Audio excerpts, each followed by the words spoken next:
You're in the right place if you want to find out about that trap that almost every business owner falls into. Please remember to subscribe so you get more information as to how you can make your company work better, and also for you as the business owner to regain a healthy work-life balance. So in this video we'll talk about the trap, and then later on I'll discuss how you can get out of that trap. So the trap that I'm referring to is the trap of two jobs at the same time.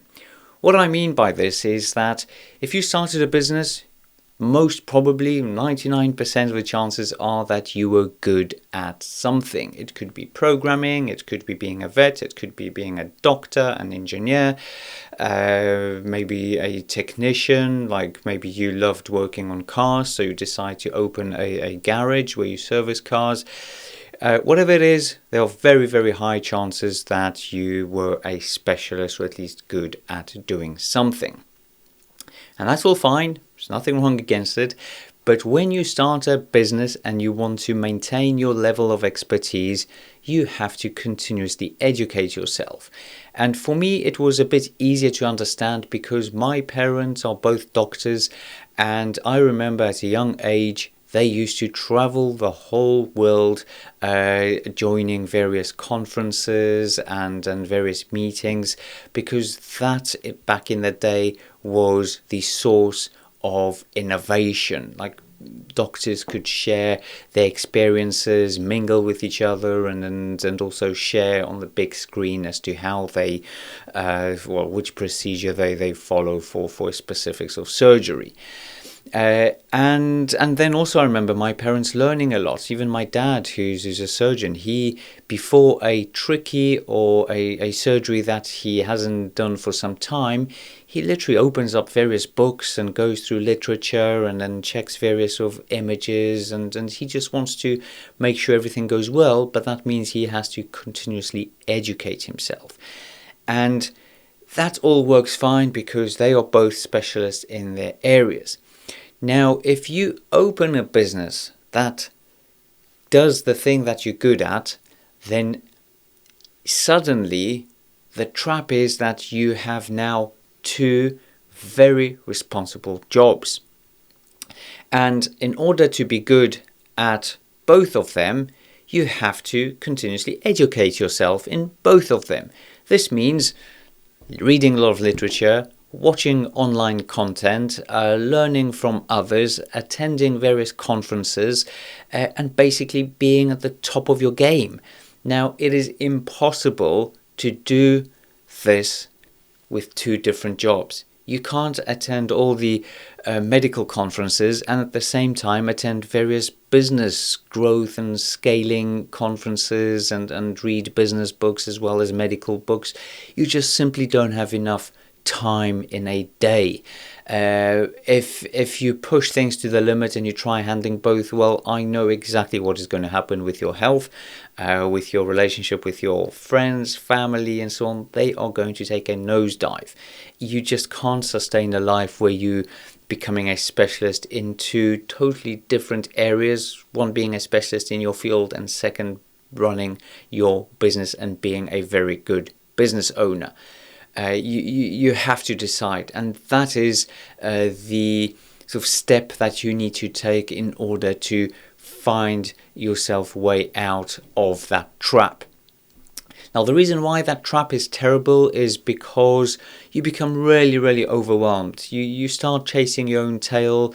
You're suddenly dealing with thousands of tasks because you're dealing. Let's stick to the doctor example. You've got your patients. You see them. You then do all these surgeries. You then have night call-outs, as it happens to my dad. Sometimes at 2 a.m. there's some bleeding unexpected, and then he has to be there. On top of it, running a business, dealing with your employees, and there's a great video I recorded, the 100 jobs of a business owner. You're still handling that, and suddenly you just realize that there are just too many sort of places to handle. You're just falling behind. So the way out is obviously, as you probably expect, it is stand back to grow. You have to understand that if you run a business, if you decided to run a business and there's hope and promise, that promising thought that your business will grow, you eventually will have to decide, do you want to be a specialist or do you want to be a specialist business person? For me, it was quite obvious.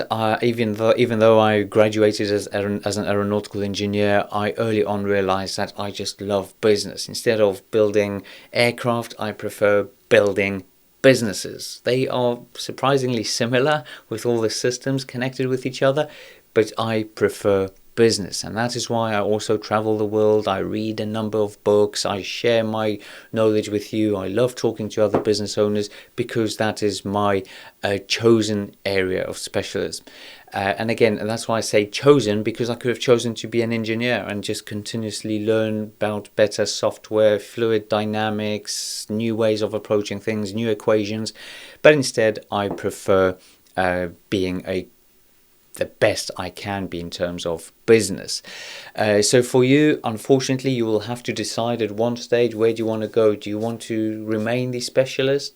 And there's nothing wrong with it. So please remember, I'm not saying that this is bad. It is down to your choice. Or you want to become a specialist business owner.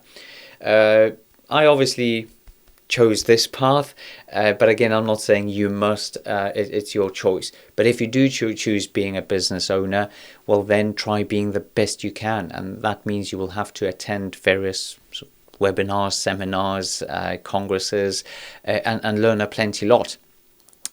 The other thing is that if you decide to go down the route of being a business owner, you then will have to inevitably learn about the stand back process, because even if you just become the business owner, you will also run out of time because there are so many things to handle. If you build the business just around you and you are the go-to person for any decision, sooner or later you'll be overwhelmed as well. So a proper business, a business that is set up in the correct way and ready for growth, is what I call a stand back business. A business that can work without you as the owner being the company. Now, Michael Gerber, who's the godfather of this thought, he says that you have to work on the business, not in it. And that is a very, very neat way of explaining of your relationship with your company. So again, just to summarize, the first trap that the vast majority of business owners make is that they become a business owner of the area of which they are specialists in. So they're trying to run these two independent things, and sooner or later it will overwhelm them. But then secondly, even if you choose one over the other, you still have to wisely manage your relationship with that position. In my view, and I hope you also agree, there's more to life than just running a business, and to do that you have to stand back. Please remember to subscribe so you get more of this content, and if there's anyone you know that will benefit from my videos, please share them a link or just guide them to my channel. Thank you.